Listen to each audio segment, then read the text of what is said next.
What's up, everybody? Welcome back to the In the Dome podcast. All right, man. 3 weeks in, 74 games remaining. Why 74? We're here for the, basically for the end, right? At this point, look, they've been playing some entertaining hockey, right? Like we've been saying, lose while entertaining us. Listen. Or are you still hanging on for those playoff hopes there? Dude, hell no. The quicker we get out of this unicorn playoff start? team, the quicker we get into like top 10, we're talking draft status, the more interested I will be. Because I don't know, I was feeling a little glum on the weekend, wasn't I? I was texting Is that you. because our head coach is not playing our first round picks? I think that's probably why. Trying to watch the game on Saturday night. It's Winnipeg, which doesn't help, number one. I know they're rolling, but I don't ever really want to watch Winnipeg. I don't know. Dude, they're the best team in the league right now. It's a remnant of the bubble year in the Canadian division where we had to play them 6,000 times. That was awful. So I don't know. I'm watching. I'm like, I'm not really into this. I don't know. It's a good game eventually, but I was just thinking when you said 74 games left, I was like, oh man, when's the draft? Can we get to the draft so we can draft some kids that we're not going to play?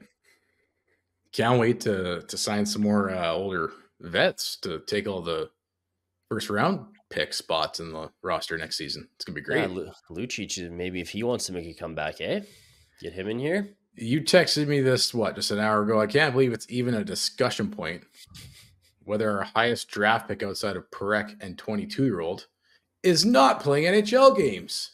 Well, Rooney and Kirkland, etc., are playing in the first year of a rebuild, and the coach is hell-bent on making the playoffs. Seems pretty straightforward.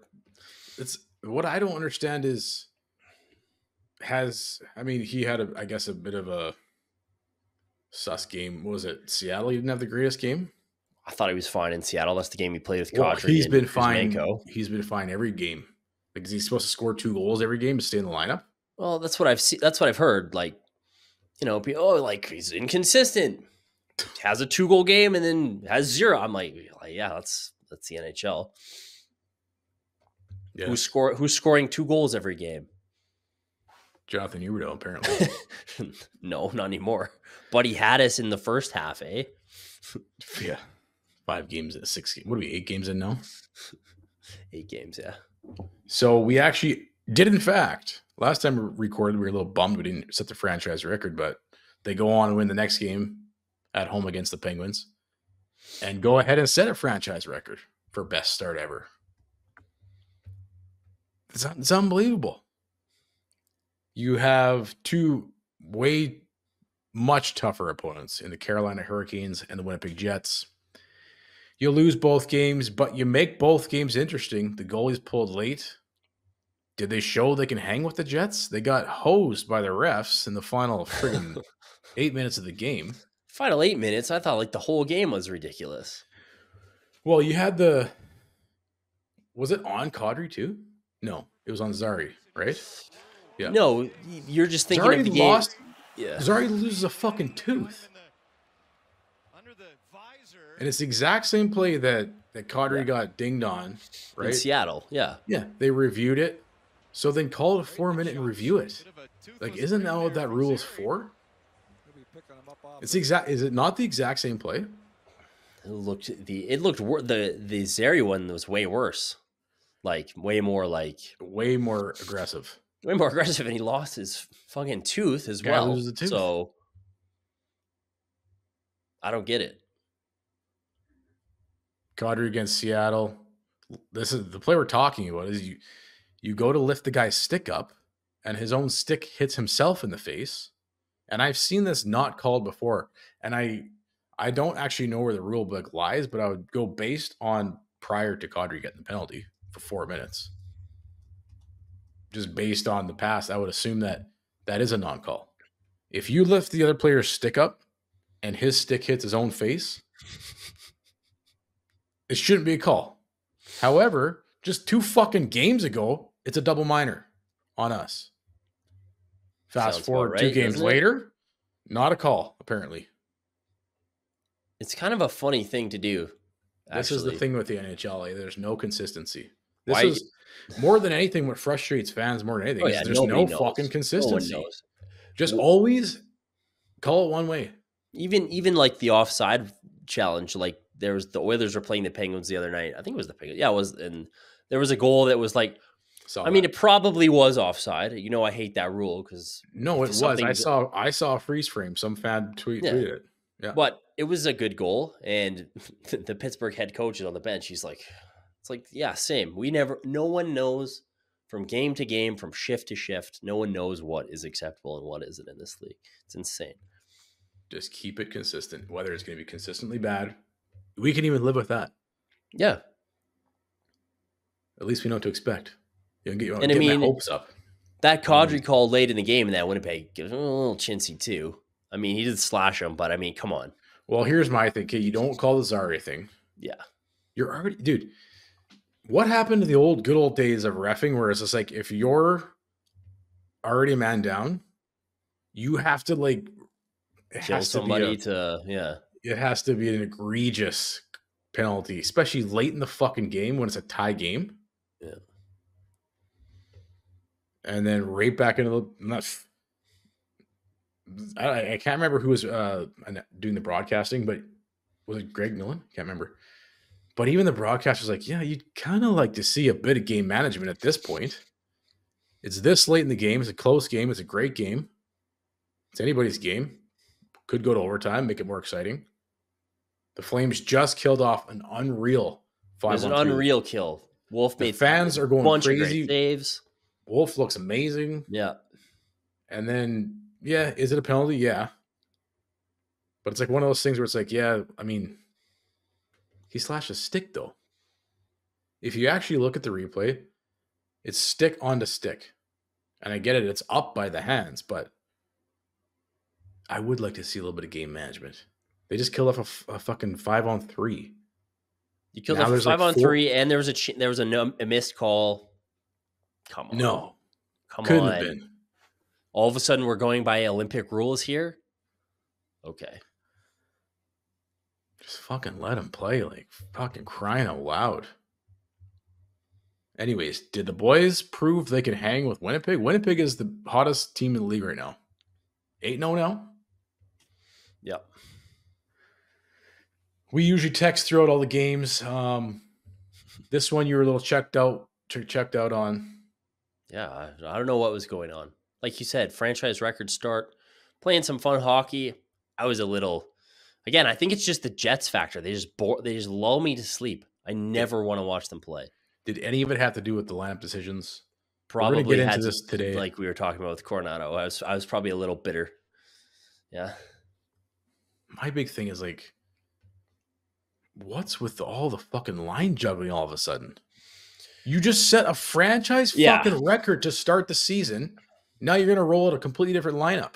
I was saying this to somebody else. Like, I don't get, or maybe I was saying it to you as well. I didn't understand the adjustments he keeps on making. It's like the stuff because you gotta have Rooney in. You just gotta. The stuff that was working, he changed up Ryan Huska, and the stuff that wasn't working, he kind of kept together. Like that fourth line that played so well against the Oilers and against was it Philly? Coronato, Lomberg, and who was setting them? Was it Kirkland? Yeah, it was Kirkland. They played very well together, I thought. Well, that was really good. That was, I think, the best line the Flames put on the ice in those two games. And Jonathan Huberdeau has looked like an actual competent NHL hockey player with Martin Pospisil down the middle. And he breaks that up.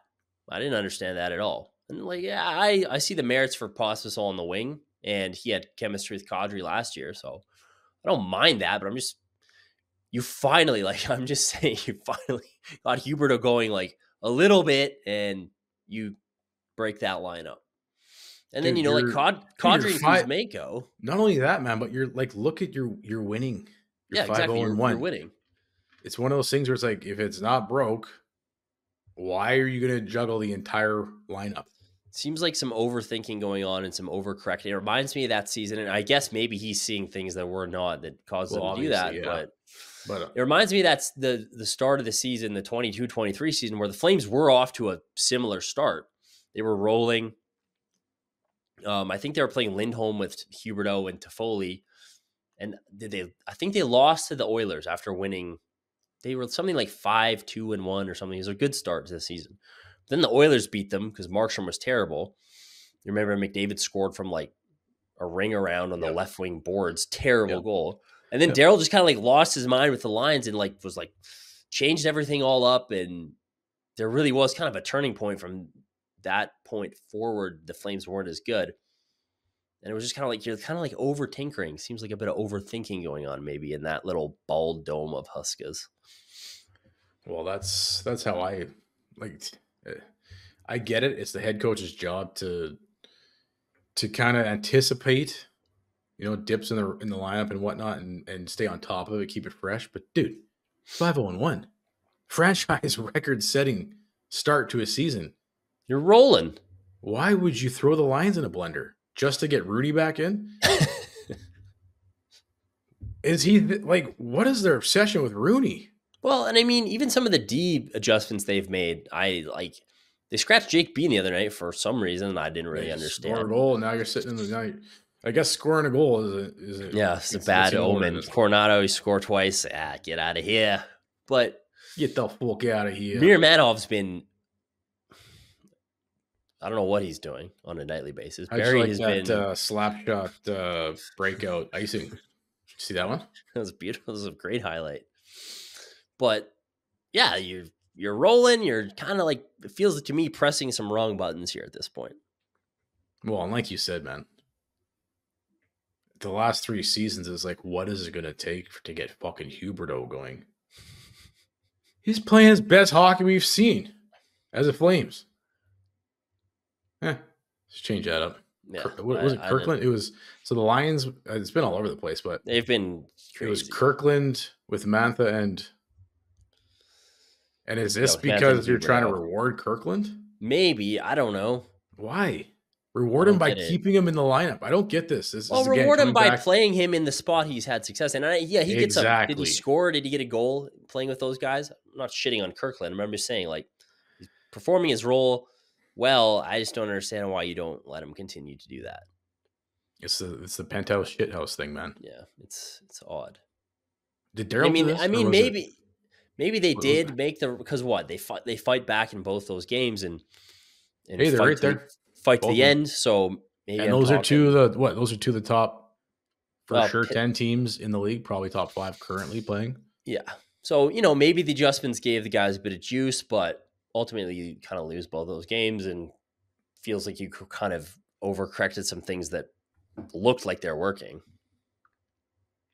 Okay, but what's the obsession with Rooney? Yeah, I don't get it.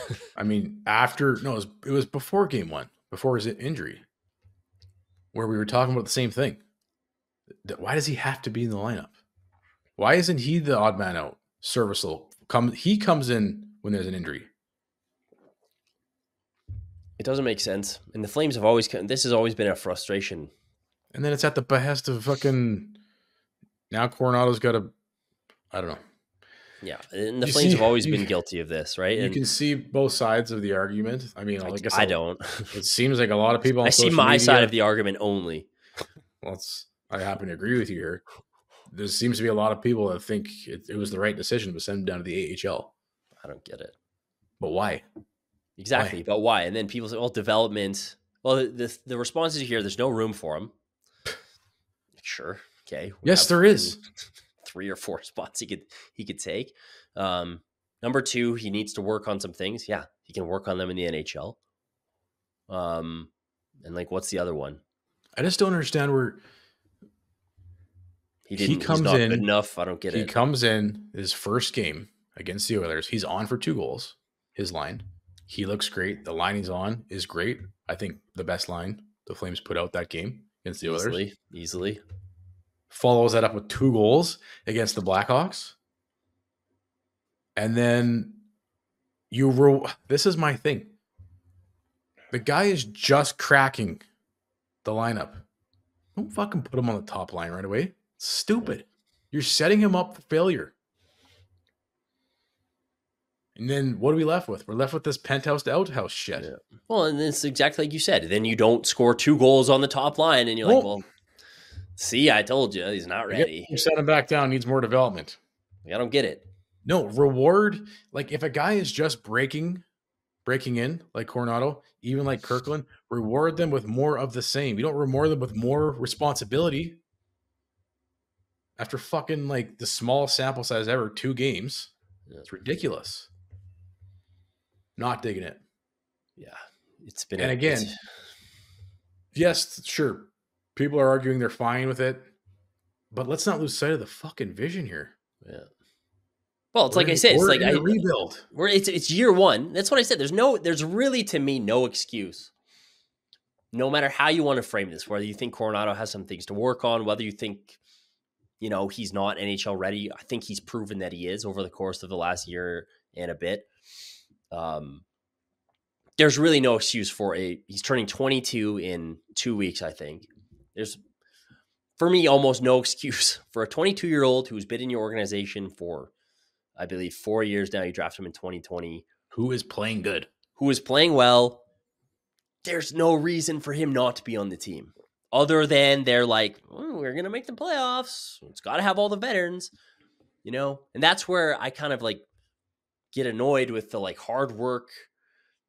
We're going to be the hardest working team, like the identity of the team, which I like all that. And I think pushing that I like all that until it interferes, or maybe it's more that it's mixed messaging, right? Like that's what I see when I see this shithouse to penthouse. You go from your healthy scratch to on the 4th line. Oh, you played great to the 1st line, back to the 4th line, K to the minors. Like that to me seems to be a lot of mixed messaging, which I agree. Player development, you don't want to be sending mixed messages at all. You want the message to be clear. You want them to come in with a defined role, with a defined set of expectations that are manageable for them. And you want to be able for them to be able to kind of chart their course upwards, as opposed to, all over the place. Holy fuck. What are we doing here? Right now, it's such a fickle time for these young players that apparently we're so fucking hell-bent on developing that we're just, like you said on the last episode, Dustin Wolf, put him in a fucking glass bubble. Yeah. You're starting to see what happens when you fucking just play the fucking guy. Exactly. Well, and that's the other thing too. And like we couldn't have seen this from Wolf last year. We'd probably be seeing the same thing. 100%. If he had been playing every other game last year. And that's the only reason why when we harp on a fucking issue like this so hard, nonstop, is because we like emphatically know it. We know it to our core. Play fucking Matt Coronato. PP1. Like, what are we doing? Look back to last year. What changed the season and what made the season even remotely enjoyable and remotely like that was maybe kind of a successful season? The only thing was the infusion of Connor Zary and Martin Possible into the lineup. That's it. That was the only thing. That was like the only storyline all year long. That and look, Conroy is actually rebuilding. Wow. Yeah. But I 100% agree with you, man. It's just like, and I texted you this. What message does that send to your team when you come out to the best start in franchise history to start tinkering with the lines? It's stupid, is what it is. Sorry, but it is. It's stupid. Like you said, you have these guys in their prime developmental years right now, and they need mental certainty. They don't need to be going shithouse to penthouse. It needs to be laid out. Look, this is what we expect of you. Matt Coronato goes up and scores 2 goals. Just keep doing the same thing. Let him build his game in the position he's in. There's so much argument of like, oh no, he needs to play top minutes. No, he doesn't. Why? He just scored 2 fucking goals. Yeah. And again, like this whole is that not good enough? Needs to play. I think intuitively, maybe you think about it, you're like, well, playing 20 minutes top line in the AHL is better than playing 12 minutes. He doesn't have to play 5 minutes. He can't play 12 minutes a night in the NHL. This coach can't roll 4 lines in year 1 of a rebuild. where your fourth line was actually your best line in those 2 games where we saw that line. And he was very good. And With Coronato, he even got Kirkland, some, like, he and Lomberg. scores that empty net goal. He's one of the, that's another thing I don't understand is, like, you go from, I'm putting trust in you to put you out in a 1-goal game late in the game, and you do well. You beat out Connor Bedard for a loose puck, and you score an empty net goal. And then, like, the next game, he was kind of riding pine though for most of the third period. Like, I just don't get that. It's too much mixed messaging going on. I agree. And ultimately, I think it's just a fundamental thing where, like, because you look at some of the other teams, and I can't say this with, like, certainty. Obviously, I'm going to have a bias because I watch the Flames closely, but it feels like other teams aren't. I've said this before. Look at Coronato's contemporaries in the draft class that he was in. I think you make brilliant points when you do league comparisons. And it's like 2021 draft class. Okay, like, guys in that draft have played, like Cole Sillinger's, and I mean, he's 12th overall that year. 12th overall, 1 pick ahead of Matt Coronato. He's played 227 games in the NHL. For what team? For Columbus. Like, I'm not discounting any developmental time at all in the AHL. But I'm just saying, like, I don't understand why other teams, it seems, what's the big deal? Putting these young kids in. And it's not even, look, here's the other side of the coin. Like, these guys aren't, the other thing is these guys aren't young. Like, he's 22. Like, I'm not saying that's not nothing, but it's not like he's 18. He's been in the organization since 2021. Those are really arguments of why he should be in the lineup. No brainer. Like, I've used this example a lot with Dallas. Is like, how come Dallas, like, 2 guys they got in their draft, in that same draft year, in Johnston and Stankoven, they're like, yeah, we're playoffs, let's go. They're their best players. And I'm not saying that's what Coronado is going to be. I'm just saying, like, why is there a willingness from other teams not to worry about, like, these are young kids, like, they're not, he's 21, he needs more time. It's just like, no, let's develop you in the NHL. And I think it is. And this is something that has kind of disappeared, I think, from, which makes me think it was just a strict hate on for Daryl Sutter. Because when Daryl was here, and this is his philosophy, and even though we're both ride or die Daryl guys, this is something we didn't agree with. His philosophy was AHL's for development. Once you get to the NHL, you're ready to go. And you need to be able to help the team every night win games. And that's the differentiation. And everybody was losing their fucking minds back then, being like, oh, get these kids, he's blocking these kids' development, blah, blah, blah. Now everyone's like, he needs to develop in the NHL. I think with these young, skilled players who are your best players, who are highly skilled, I think the NHL, honestly, is the best place for them. Look at Connor Zary. Like, I don't think anybody expected him, because how many points did he have?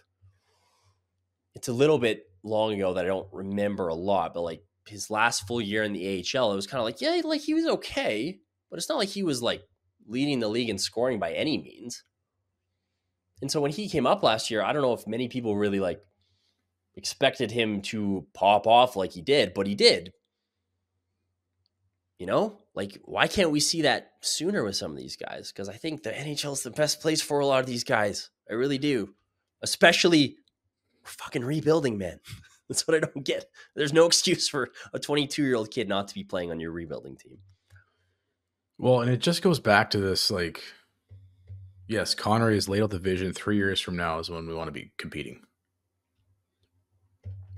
And he goes out, signs Mantha. There was a tweet that's been making some headlines today. This was Flame Shame 12 on Twitter. He says, such a ridiculous move to sign Mantha. Coronato is clearly an NHLer at this point. He can play on any line and be effective. Has outperformed many of the forwards with less ice time. All true statements. Also easily should be on PP2. How about PP1? Let's not hope he doesn't get pissed off and ask out. Let's hope he doesn't get pissed off and ask out. And guess who retweeted this? His fucking agent. Oh, God, dude. And it's just... we've already been banging this drum a bit. There's a Sam Bennett Sam Bennett 2 in the making here already this early. Not everybody can see it. Not everybody agrees with it. But it's like, dude, it's so fresh. The Sam Bennett situation is so fresh. Is he not leading the Florida Panthers right now? Get over it. It's 4 years ago now, or whatever it is. Yeah, he's having to a hell of a season. He's got 6 goals in 6 games already, 9 points. 6 goals in 9 games. 9 points in 9 games. Like you said, mixed messages, man. Well, and if you're Coronato, like, how does an explanation? What kind of explanation is he getting? Well, hopefully a damn good one. Oh fuck! I would sure hope so. Craig Conroy better be fucking doing some sweet talking, because, like you just said, with the tweet that his agent retweeted, he is clearly an NHLer. I think we've both been on the same page, even back to last year. Yeah. And the main point in all of this is that he has outperformed a lot of players who are playing on this team. And that's my main frustration, is always the messaging from everybody in the Flames is, well, you got to earn it. It's like, you're not just going to be given a spot. That's what we've heard from day one of training camp. And it's like, okay, well, I'm going to lead the preseason in scoring.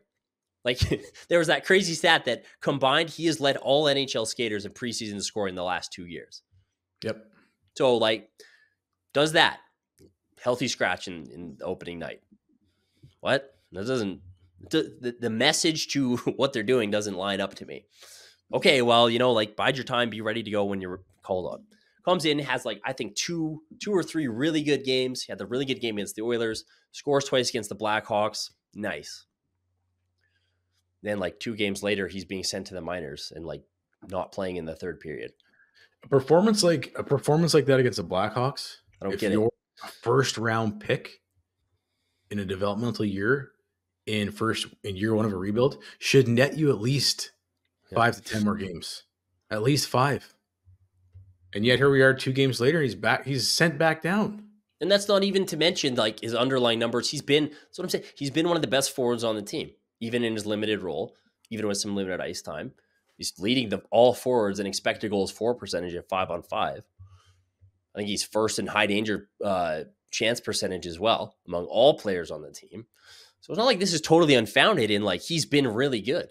And I think it's really as simple as that. And that's why it's frustrating, because he's been good.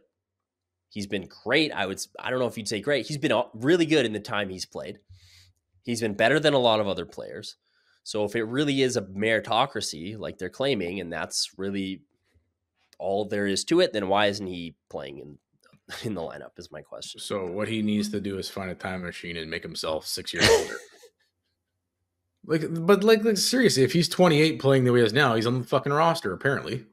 Yeah, if he's 28 and making like $3 million or $10.5 million, he's in, baby. Because who has he not been better than? Who has been better than Coronato on the team amongst the forwards? Eye test and numbers wise.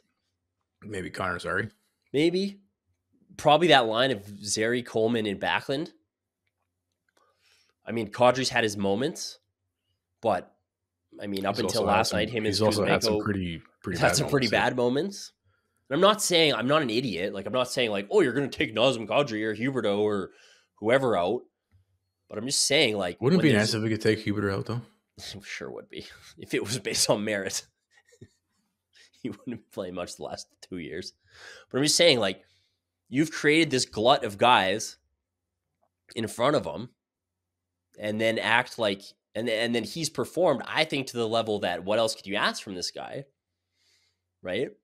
And then you're like, well, we can't fit you in anywhere, and that doesn't compute. If it's about earning it, why did you sign all these guys? If it's about the youth infusion, why did you have all these veteran guys? We saw this for years too, and that's what I think. When you bring up the Sam Bennett thing, that's when people kind of get, like, some people will roll their eyes and be like, yeah, that was so long ago. And like, that's all on Bennett and all that stuff. But it just kind of does bring up some like PTSD alarm bells. And I think rightly so, because what did we judge Craig Conroy and his staff on last year? And just generally as a whole, since he's taken over, we judged him based on a lot upon, okay, are you going to repeat the mistakes that the managers before you made. That's really all last year was about, right? Is he gonna screw up with these free agents? Is he gonna sign older players to big money deals? Or is he going to lose players for nothing? How's he going to manage his assets? That's what last year was all about. Is he going to screw up the asset management aspect of this job like Tree Living kind of was prone to do? And we were all like, he actually did an awesome job. So I think it's fair to also look at some mistakes that the Flames have made in the past with player development, no? And say like, I mean, yeah, there's still some pretty recent instances where they fucked up with pretty high profile first round picks and with their development and with their usage early on in their career. To the point where guys who are 24 years old and your highest draft pick in franchise history are like, get me the fuck out of here, please. And then proceeds to thrive as soon as he leaves. So I think it's fair to like kind of like have your alarm bells go off like a little bit when you see this stuff and be like, what's going on here? Well, even on the last episode, we're talking about this article that Seravalli posted that the Flames are hunting for another centerman, preferably right shot, but another centerman. Why is Zargi on the wing all season then? Yeah. This was a point but especially if you move Pospisil to. Dude, how about this? You need a centerman. How about Coronato so... at center? How about Coronato? Like he played center in college. Yep. You can't try that out. There's no room for him. Rooney's a center. Okay, come on, dude. Rooney played in the first period against Vancouver when the team looked absolute dog shit.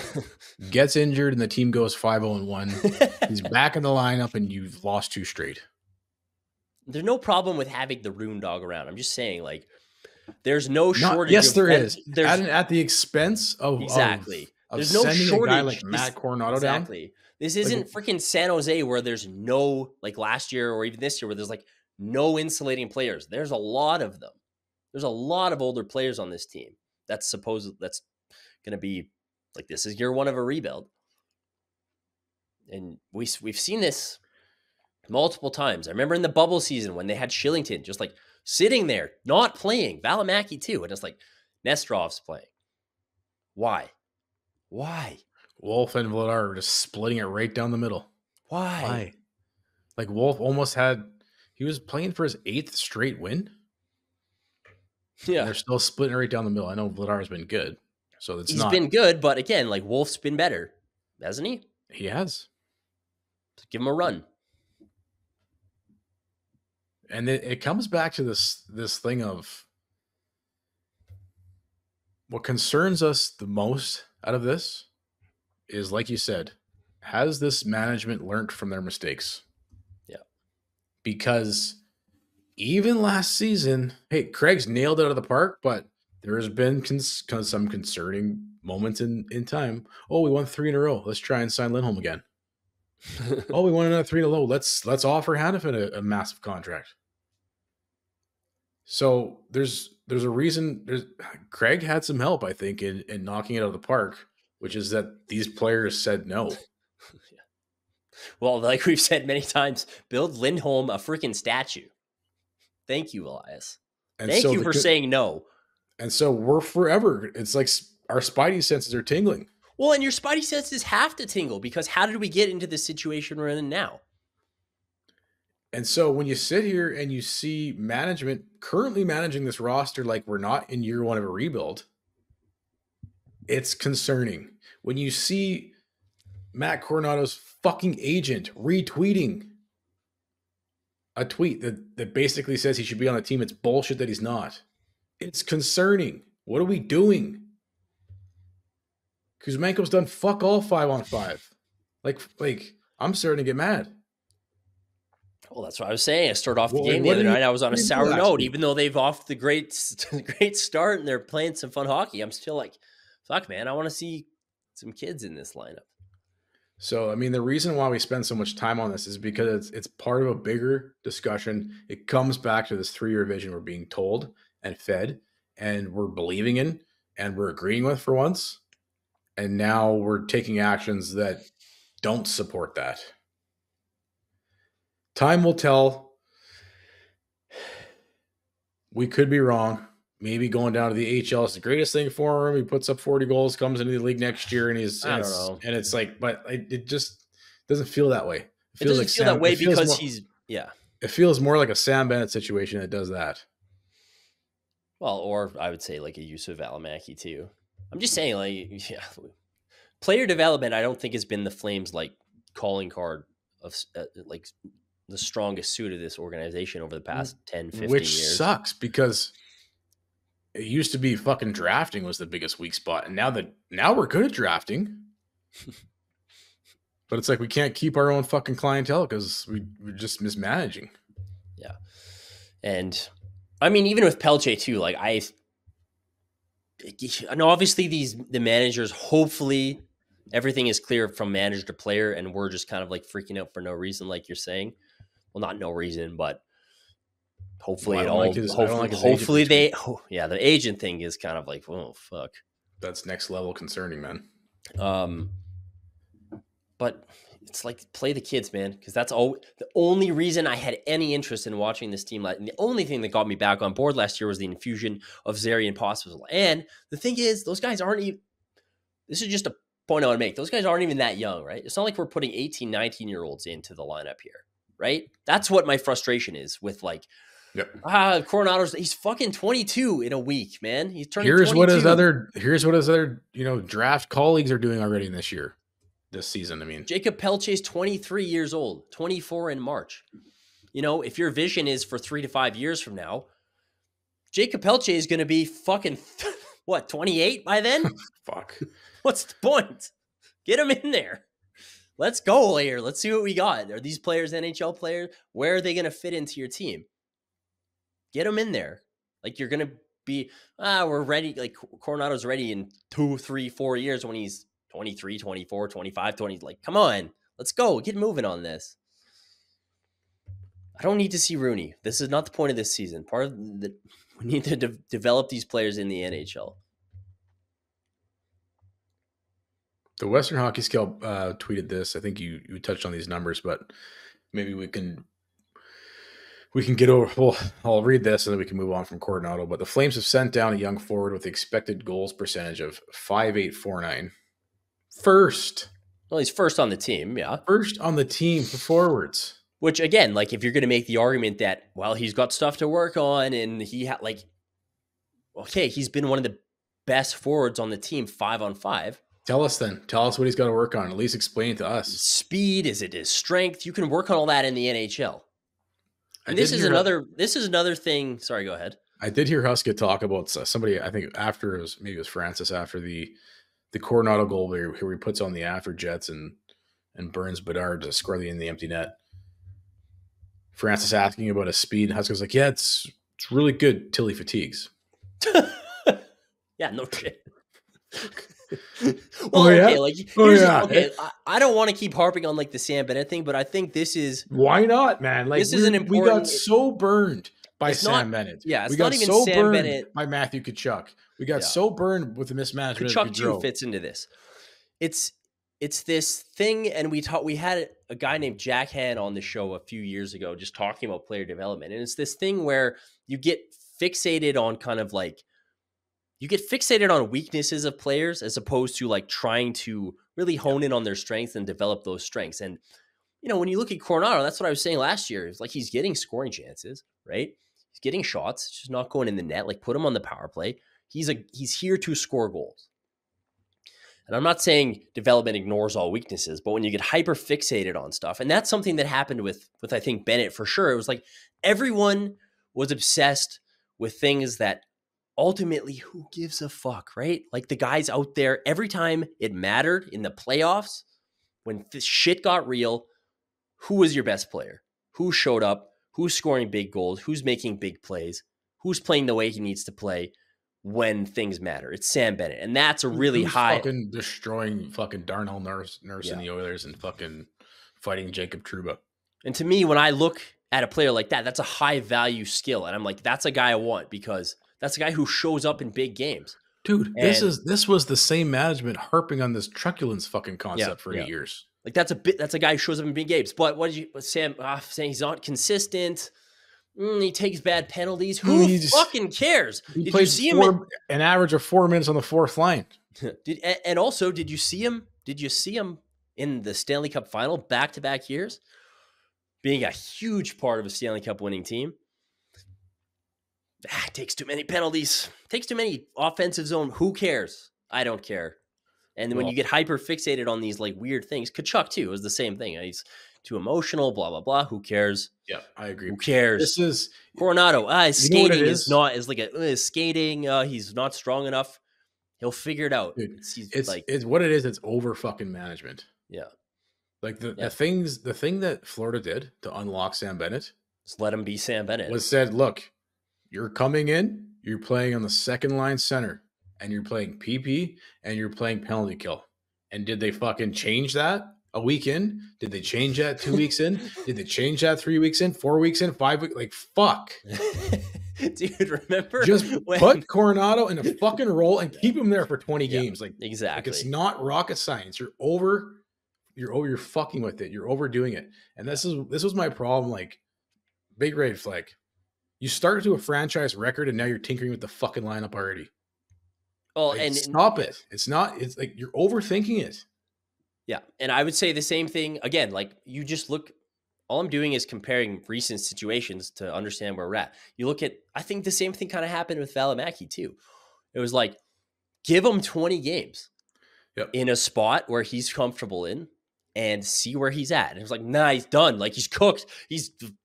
Get him. Like, that was the reaction from most people. It was like, yeah, he's not going to be good. Oh, 3 weeks later, he's in Arizona's top 4, like playing big minutes, looking pretty good. And he'd be a nice guy to have around right now. How's Sean Monahan doing? Fucking add it to the list. I don't care. Just like, let these guys play. I don't understand. I don't think that's too big of an ask, right? Well, like we keep saying, man. First among forwards. First on the team in forwards and expected goals for. High danger chance rate of 65-2 during rebuild. If you look at his rate stats too at 5-on-5, which may be a little bit unfair with 8 games, 7 to 8 games is a decent enough sample size. Like, scoring chances. Apparently that's all he gets. So yeah, scoring chances per 60 minutes. He's third on the team behind only Zeri and Nazem Kadri. Yeah, but when he fatigues, it drops to 12. So individual high danger chances per 60 minutes. He's fourth on the team, only behind Klapka, Kadri, and Zeri. Individual expected goals for per 60. He's only behind Nazem Kadri. So sure, maybe he has some stuff to work on him. He's doing what he needs to be doing at the NHL level, and I think he's using his skills that he has that are inherent and special to him at the NHL level that this team needs, and this team needs in 2 to 3 years. Let him play here. Jesus fucking Christ. Oh my God. It's not like, look, we don't spend this much time on it just because we love Matt Coronato.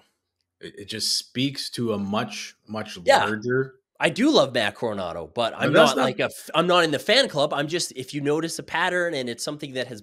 Yep. Yeah. I mean, hey, look, we're seeing it with Dustin Wolf.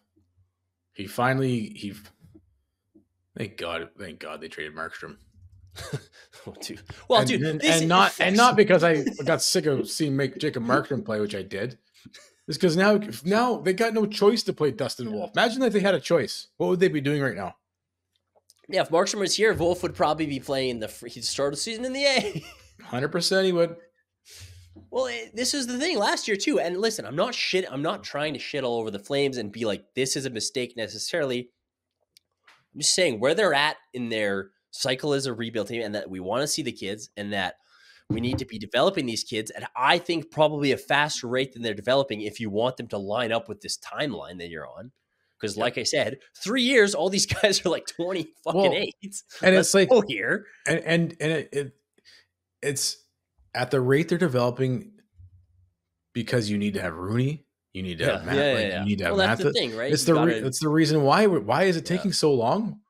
Why do we have to have Rooney in the lineup, Michael? Because he's a pro.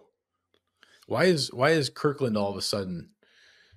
I mean, he's been great, Well, he hasn't been better than Coronato. He's been fine, and he's scoring some goals, and it's a cool story. But he is what he is at 28 in the AHL and NHL, right? He shouldn't be blocking. There you go. If Coronato was 28 years old and a good story, he'd still be in the lineup. A guy like that, exactly. Like that's what's annoying. That's what's fucking annoying. That's the level of like, here's what you have to earn. You know. And it's surprising to me that people are kind of as on board with this as they are. Dude, we just lived through it. They sure weren't 2 years ago when like Daryl was playing Lucic and Lewis 10 minutes a night, and we were like, could we like maybe get a look at Phillips? Like just a look so we know. And it was like, no, fuck you. And everyone was like freaking out. Now when we're like rebuilding for real, everyone's like, he needs to develop. It's the best thing for him. Just send him down to the shittier league. And honestly, that's the best thing you could do for him. I personally think that's an outdated view of things, that the best place for quality players to develop is in the AHL. I think maybe sometimes, they do need a bit of pro seasoning. And I think ultimately, if you're going to be a higher end player, the best place for you is the NHL. That's just my personal opinion. You could probably back that up with facts or reject that with other cases, but that's just how I feel. And that's, I think, what we've seen from some of these players like Connor Zary when he comes up. It's like, holy shit, this guy's good. I had no idea. Like, he's been pretty good. Fuck, he's good. Well, especially when they were arguably one of the better forwards. Like the numbers. Oh, and that's the thing. We're talking about this like we have to present a case that's like bulletproof. Like, he's been great. He's been one of the best forwards on the team, and that's all you need to know why he should be playing. Fuck. The Wolf is on the loose on Twitter. Tweeted this. Just going to leave this. This was October 25th before the Jets game. Save percentage. Dustin Wolf was riding a 936 before the Jets game. Dan Vladar was riding a 904. Jacob Markstrom was around a 891. And what was your response? Geez, so glad we had to watch 30 plus fucking games of Markstrom in the fucking final half of last season. Just so glad. Yeah, that was really fun. And for what reason? Because the same reason we're arguing about this today. Yeah, you couldn't throw Wolf. You can't. Where are you going to put Wolf in? He's going to get shelled. You can't put Mark. You can't play him over Mark. You gotta have Mark. He's going to get shelled. And it's also kind of funny, like the Markstrom thing. I think is a good reminder. Like, I don't know. I hope he gets it on track because I like the guy. But just like when you're thinking of like, oh, we can't trade Kuzmenko. I like him. We can't trade like all these guys. We got a first and a 24-year-old giant D-man who looks like he can be a top 4 guy in this league for Jacob Markstrom. Ball looks fucking great, dude. So trade away, dude. Sell all day. Well, and that's. Yeah, I don't know. There was another part of that tweet with Mantha, and the league knows who Anthony Mantha is, so I don't know if we're necessarily going to flip him for much at the end of the season. I think we're all like, right? I think you see why he had to sign a 1-year deal in Calgary this year, because after that great first game, I mean, he scores a goal in Edmonton, but yikes, eh? Like, you can see how he does his kind of like, he's got the skill, he's got the size. If he used it night in and night out, he could be a really good player, but you just don't see that enough. Did you cover these stats? Coronato, 3rd in high danger chances per 60, 3rd in scoring chances per 60, 4th in individual expected goals per 60, 5th in Corsi for. Yeah, 2nd in goal in expected goals for. I sure did. And then you coupled that with this better with him or without him graph. Well, dude, this is just a good way to look at it. This is something you can find on Money Puck, which just shows it's kind of like relative expected goals for percentage versus when a player's on the ice and a player's off the ice. When Coronato's on the ice, the Flames are a better team. Until he's fatigued. Oh, yeah. He's got to work on that strength, eh? I love got to work on his core strength. I love in the last 3 games, it's like there's the Sportsnet will have that ticker when someone's on for like a 3-minute shift. It's like always Huberdeau and Mantha's line. Have you noticed? Holy fuck, they've been hemmed in for 2.5 minutes. Start this ticker.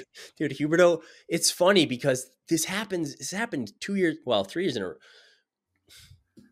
His first 5 games, you're like, man, he is back. Hey, you never know. What is he doing? Surprise. I know he scores against Carolina, but he was so bad in that game. Oh my God, he was bad, dude. He was so bad. He was so bad. And then last game against the Jets, he wasn't very good against Winnipeg. He was doing his thing where he just like turns the puck over. He's a fucking turnover machine, man. Just watch. He gets the puck and then it just ends up in the other team's skates. I don't know what happens. I think what he's trying to do, he's trying to pass. He's trying to thread the needle through the other team's skates. So like underneath the boot, there's the little hole in the skate blade, and I think he's just trying to thread the puck through that thing. He must have been able to do that in Florida. Yeah. Is that why they all hit the opposing team's skate? Dude, there's no way. There's nothing you can do to convince me he scored 115 points in one season. There's nothing. That's got to be like one of those butterfly effect, or what do they call the Mandela effect? It's the Barkov effect, dude, is what it is. Berenstain Bears versus Berenstain Bears. Yeah. It's like, that didn't happen. There's no way. There's no way that happened. How? We'll see what happens with old Hubie. Maybe Pospisil can just. Well, I think. Let's take Pospisil off his line. Wait a minute. He's it's the best 5 games he's played ever as a Flame. Yeah, let's change that up. Change it up. Maybe Huska is on just Team Tank, bro. Maybe he's just like, Hubie's playing too good. I got to dial it back so we can get that top 10 pick. October 23rd. That was the Canes game. Because you had some good old Huberto metrics. Yeah. Oh, he was terrible in that game. 3 giveaways, outshot 11-2 on the ice. On the ice were 5 high danger chances against, 1 for. And guess what his expected goals for percentage was? Was it below 40? It was ridiculous, dude. It was like 11 or 30. Something. Was it below bad. 20? 11.84. Whoa. Expected goals. Well, that was the game Pospisil got benched too in that game for some reason. Well, I guess because of the penalties, but yeah, that's you could have benched Huberto in that game. Did Pospisil look at his stick for 10 minutes? Old Hubie. He's been fine, but when you watch the games like the last 2, it's just like, yeah, there's the guy we've been extremely frustrated with the last 2 years. He's back, so back. Yeah, I think that was the Carolina game. God, I hate the NHL website, man. Dude, it's impossible. Yeah, so that was the Carolina game. Oh, he didn't look good against the Jets either. No, he wasn't. Well, that's the thing. Like, some of these effort, you're kind of seeing like it's normalizing a bit, right? Like, it was fun. I'm not saying they're going to be in the shitter. I still think they'll be. We're seeing a lot of what we saw last year. Close games, relatively entertaining. They're working pretty hard, but when they're playing teams like Carolina and Winnipeg, who have a lot of skill, they're just outmatched. Yeah, well, the Carolina, man, like, I don't even know what the Corsi 4 was on after that game. Yeah, Carolina shots always after the first period. It was insane. Yeah, Carolina's always like that. That's how they play. Yeah. So, I mean, but like, again, they made it an interesting 1-goal game, pulled the goalie. Carolina scores in the empty net. Same with Winnipeg. Here's maybe another point I just want to bring up while we're bitching and moaning about development. Like, I think these are really important games for younger players to be into. Games that are close, games that are right there, you know? Yeah. That's 100%. Important. 5 years down the road, you don't want them to be like, oh shit, I'm in my first. Like, I think that's maybe one of the drawbacks of having a team like rebuilding, like a team like San Jose or whatever. Guys are getting shit kicked, and you want to talk about we don't want losing to be okay or a losing culture to kind of set in. Like, that's kind of what they're talking about, right? You don't want to get shit canned every night. You don't want to be like, oh, we've lost 9 games. We haven't won a game this season yet. What's for dinner, right? You want it to be like this. So they've kind of like, it's just weird because they've created this environment that they've wanted, this competitive environment, this team that's pretty competitive, that's in a lot of these games. So get some of these kids in there, like right in the mix of things, right in the battle of things. Like, and it's annoying because you saw Coronato there playing in the last minute against Chicago and then benched. Penthouse to shithouse. This is where they're learning stuff like this. Get him in there. Connor Zeri's learning an absolute shit ton the last year and a half. And they just get Coronato and Pelche in there. Well, they seem to bring like a lightness to the dressing room as well. Yeah. I think the vets like having these younger guys in there. 100%. Look at Kadri. Look at the resurgence. Look at where Nazem Kadri was at before Pospisil and Zeri were playing with him. Last year's Kadri. Look at you think Huberto hasn't enjoyed playing with Pospisil the first 6 games of the season? Totally. It just makes everything. It's not just fans bitching. It's like there's an actual impact of these young kids who are working their butts off. They've got some skill. Get him in there. I think he's injured, man. I think he's battling through something right now. He has not looked the same. Yeah, he's not been. Or is that the Huberto effect? He's not. You been can bring me up, involved. but I can bring you down. He hasn't been hitting as much necessarily. Possibly could be an injury there, which is maybe why they moved him off center. He's been taking some penalties. I wonder if that's part of it too. He just doesn't have that one. He's just lost a bit of a step, probably. Yeah, stop taking a penalty. You don't. I'm Still not trying to do too much. Gotta. Yeah, you just gotta learn. I don't think I've never been a huge taking too many penalties guy. Sure, you'll learn that part of the game eventually. I think. Salim had a chat with Blake Coleman, asking him why the club was off to such a hot start. He posted this on just the day after the Pittsburgh game, so before the last two losses. But Coleman says, it's a really good locker room. It's one of the best I've had in my career as far as guys that have bought in and want to win and want to pay the price. There's no agenda this year. It's just hockey, and let's play together, and let's be tough to play against. Coming back to the vision we talked about and the identity we talked about last episode, right? Coleman's all over it, talking about the dressing room. I know a lot of fans online took that as a slight against some of the guys that were on the team last year that ended up leaving. Lindholm, Zadorov, Hannafin, maybe Markstrom, but Markstrom was a putty pounce, wasn't he? I think fucking keep the kid. I think these vets like these kids. It just reminds them that there's no fucking pressure. No one expects them to win. I think it keeps it lighter in there.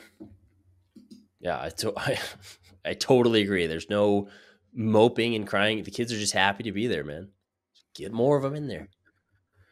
Did you have any more anything else on Dustin Wolf while we? No, but until just the way you mentioned about the win streak, until they lost to Winnipeg, which he had some shit luck in, dude. That Rasmus Anderson goal was fluky. Yep. The fucking how many times are you gonna see the bounce off the back of the glass? Yeah, that was brutal. I don't know if I've ever seen that just that clean. Usually there's a scrum in front, it might hit something first, goes off the top of the net first, or something, but it's just that was so unlucky. Maybe he wants the game winner on the power play. Maybe you want that back because it gets through him a little bit, but you don't really have any issues. He's been so good. He had won up till that point. If you dating back to last season, his last 7 starts, his last 8 starts, he's 7-1. He's been so good. He's legit, dude. I think Gould tweeted a good point. He was like, if they stopped this rotating thing and Vladar was the starter playing 2 games to Vladar's 1, if he's not already the slam dunk 100% for sure Calder leader right now, without a doubt. Well, I retweeted something. I didn't see it here on my little, notes here, and I'm not sure if it was just how official, if it was the Athletic or whatnot, but someone's power rankings has him ranked 1. I'd have him 1 in the Calder Trophy. Why not? Race currently. I'd have him 1 for sure. Fucking play the kid, please. Just keep playing him. Keep playing him. This is what I said a few weeks ago. It's okay, this is fine and good. 1-1, but at some point you gotta let Wolf have a bit of a run here. You know who's been fucking amazing? Ras Daddy. What is Ras on this season, dude? Was it because it's out of his mind? Was it his training regimen? Now he's staring fans down in the home rink, dude. Dude, this is peak entertainment. This is classic Rasmus Anderson. I think we kind of lost this for a bit. Yeah. He used to be like this a lot. Everyone he's I like remember he was fucking calling around the Oilers stealing pucks and pretenders and stuff. Yeah. yeah, stealing pucks from goalies. That wasn't awesome in the bubble. He got that kid's, it was his first win and he stole the puck. Everyone had a fit about it too. It was funny. I think we were kind of mad because we were annoyed with the team at that point. Yeah, we were. But hey, he's always had fat Ras with a PH. That's what I call him. He's always had that attitude. I love this. This is amazing. Dude, he's got 4 games, like 4 goals in how many games? Dude, is he the freaking, like, at this point, he's been the Norris conversation, for crying out loud. Dude, he's been so good. 100%. Well, I don't know. I haven't looked at the points yet, but he's got to be top 5 for sure. He leads the team in 5-on-5 points. He's got 8 5-on-5 He's got 8 5-on-5 points. It seems like all of his points have been 5-on-5. I think all of his goals have been like, yeah, big key moments in the game. Amen. And the fucking stare down, dude. Did you see the one in like the Pittsburgh fan and the Jets fan last night? Yeah. How he's finding these people. He's amazing. He's going crazy. It's amazing. The Pittsburgh one was hilarious, because I think at first he didn't think there was one, and then like in the corner of his eyes, like he's just like, he had to skate like 5 feet over. He's just like, all the guys were like pulling him back. He's just like, that was amazing. He's 3rd in defenseman scoring so far, behind only Cale Makar and Alex Pietrangelo. Jeez, and Uyghur's been fucking great too, dude. If they just unsaddle the poor guy from Mirmanov, let him freaking do his thing. Dude, Mirmanov does not look good, eh? Yeah, I don't think he's got it. I don't know. Everybody was pretty high on him there for a bit. Yeah, that Hanifin trade is maybe looking like the one. I mean, you get an unprotected first, that's sweet, but the Mirmanov aspect is kind of like, ugh. But I did want to re-mention this about Uyghur and Anderson because, hey, these losers on Hockey Night Canada are finally putting some respect on Mackenzie Uyghur's name, eh? Saying like, oh, maybe he should be on Team Canada. Yeah, no shit. Yep. I think that was the last episode, wasn't it? Come on, Ron, tell us about Uyghur. We don't want to hear about Connor McDavid's neckbeard anymore. Sick of it. Only defenseman who has more goals in the last calendar year than Uyghur is Cale Makar. He's got 1 more goal. So, yeah, he's on Team Canada. Are you kidding me? Backlund has been great, too. Kent Wilson tweeted his... He's always great. Some of his metrics. He's always great unless he's got a wide open net, eh? Yeah, well, he banked that one off of Comrie. That was a great shift to start last night's game. Yeah. Michael Backlund, this was 6th through 6 game played. Time on ice, 85 minutes. Goals, 4 percentage, 64.55. Shots, 4 percentage, 54.64. What's FF? Fenwick, unblocked shot attempts. Everything is above 50%. Expected goals for 63.02. I think he's been on the doing ice. Backlund things. Yeah, I think he's been on the ice for the most high danger chances for at 5-on-5 of any Calgary Flame, which is crazy considering he plays all the tough minutes, all the tough zone starts. Yeah. Well, and it was funny because someone replied to that tweet. It's like kind of jokingly was like, "Oh, that's probably with like 75% defensive zone starts." And Kent was like, "Actually, yeah, it is." It always is. It's crazy. It's crazy. He's had such a great. I don't know. You kind of feel bad for him. He's going to end up being like the Calgary Flame with the most games played, but like on a good team, like a contending team, like man, he'd be dynamite. He would, eh? Just that third line center shut down. Can you imagine him on the freaking Oilers? Dude, Colorado should fucking trade for him. Colorado is the spot because they miss Kadri dearly. How many years did he sign for those? He signed a 2-year extension last season, so that was before he finished out his deal last year. So he's what here do you, for 2 dude? more What do years you think the chances are? Let's say you're. I mean, I know he's got the captaincy now, so maybe he's just like super committed. Yeah. But what if trade deadline comes knocking around, comes along, and you got teams calling on Michael Backlund? And do you think Connery calls up his agent or talks to Mike? Is like, yo, like, I think he would. There's some teams that really fucking want you to, you got, like, do you think that's something Backlund considers? If you're Backlund, I think there's no way you don't. Maybe next year more than But this year. doesn't he seem like he's like committed? He seems like he's ride or die. He's committed. Like he wouldn't have signed that deal if he wasn't, in it for good. And I do think like similarly with Gio, like being here for his career matters to him. And hopefully we don't fucking kick him out the door on the way out like we did for poor Gio. Well, by the way, of all the veterans you could have signed to freaking come take spots from young kids, why don't you at least sign Gio? Eh? Give me some. Did he not get a contract this year? Sitting at home. What is he actually doing? There's no way he's sitting at home, dude. He's not playing anywhere? No, he's not anywhere. He didn't officially retire though, did he? No, he wanted to play, and apparently he reached out to the Flames, and it wasn't. They didn't think it was a fit. So yeah, they kind of just wanted Hanley poor old Gio. Anyways, if you're a Stanley Cup contending team, though, like Michael Backlund would be a guy I'm circling. And if you're Backlund, like let's be honest, you'd have to consider it. You're gonna play this great of hockey for your whole career and never even come close. I don't know. Yeah, he's kind of an interesting character. You never know. Yeah. So this week, Flames dropped 3rd in the Pacific, 9th overall. Our fall from grace hasn't begun. Yeah. I guess it'll be interesting. It'll be an interesting week. We got Vegas. We're back on the road. Play Vegas Monday. The Utah Hockey Club on Wednesday. So we got Juuso Valimaki still playing, right? Yeah. I've been following the team. I don't know if he's injured or not, but me neither. And then you have Friday. Jersey. The Devils are in town, and then the Oilers are here or in town on Sunday. I'll be at that game. I'll be at the Jersey game for sure. Might be at the Oilers game too, perhaps if you're going. Well, I'm going, baby. I think Money Puck has our playoff odds up to 45% now. Wow! If we would have beat, was it Carolina? It was going to be like over 50%. Yeah. So that's interesting because what did Money Puck have us to start the season? It was like super. Oh, way down there. I remember you posted it and someone's like, so you're telling me there's a chance? And then you're like, well, check out the fucking lottery draft chances. Yeah, I know. Our first round pick chances have dropped to 1.8%, which sucks. Okay, give me some predictions for the week. I want to get your sense on how does this team respond? Like Vegas, Vegas is second or they're first in the Pacific now? Vegas is a meat grinder. We historically struggle in Vegas. And they've come off to a better start, right? They're not. Yeah.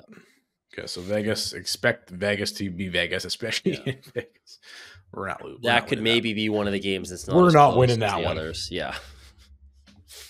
Utah has been struggling. I think they were off to a decent start, but I think they're kind of back in 500 range.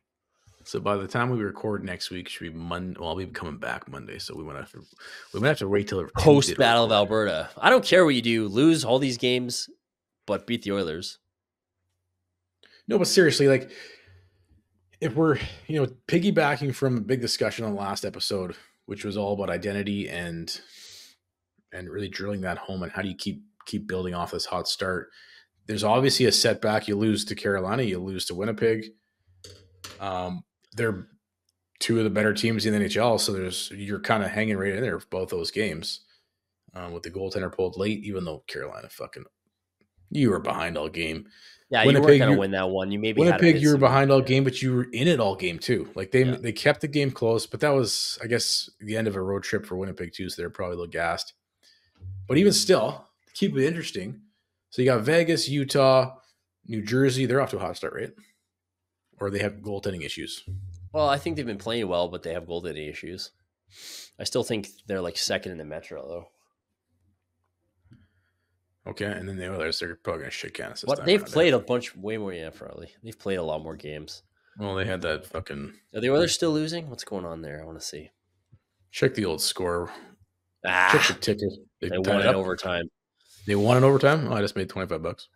Screw you. You want to make money at bet 365 every time the Oilers go down in a game, just bet money because either way. Draisaitl scored twice. Yuck. Don't like that. Yeah, Vegas is first in the Pacific. If we want to build off this identity thing and get back on track, get Matt Coronato in the fucking lineup. It's not going to happen, dude. And what are they going to do when Honzek's healthy? Just send him down immediately? Or is he going to get any playing time? Rooney's more important. I don't get it. Rooney's more important, bro. I need Matthew Coronato. Okay, well, we'll see how the week shapes up here. It's just going to be interesting to see how they respond because we'll know. Is the fall of grace upon us? Are we going to, like you said, level out to where? Well, even if we do level out, are we going to be leveling out at like, okay, they're still kind of competitive and, or are they going to be leveling out where it's just like, yeah, we're as bad as everybody kind of expected us to be? Well, I don't and then think what so, happens? And then what happens? Because, I mean, exactly. You're looking at the amount of effort that the head coach put in, and Connery, too, we talked about it last episode, to start the season, to drive home this identity piece. You got the leadership group rolling with it. You got the whole team bought in, like Coleman was saying, and it's leading to results. Yeah. We'll see, because that's a bit of a falter, losing 2 straight. And then you got Vegas coming up, New Jersey, Oilers. Like you got top tier teams, and top tier teams starting to like get it into gear here too. The Utah Hockey Club, they're projected to make the playoffs, are they not? I don't know, what a stupid ass name for a team. Like they're 4-4 to start the season, fifth in the Central, so they might be there. You go. I think we have better playoff odds than they do at this point. So yeah, it's just going to be interesting to see how this team performs this upcoming week, and then what type of response or reaction the coach and management have in response to whatever the result is. Like that's to me what I'm more honed in on. Yeah, this upcoming week is just to see how, because I mean, look, we drilled at home today, right? Like we made a massive case for what we think the emphasis should be on who should be playing and why. And we're not seeing it. It aggravates us. So if it continues to not work, with results in the win column, then I want to see what the next reaction is from this coach and the management. Morale will not improve until Matthew Coronato plays. How many starts does Wolf get in the next 4 games? Just 2? I'd like to see 3. They're spread out enough.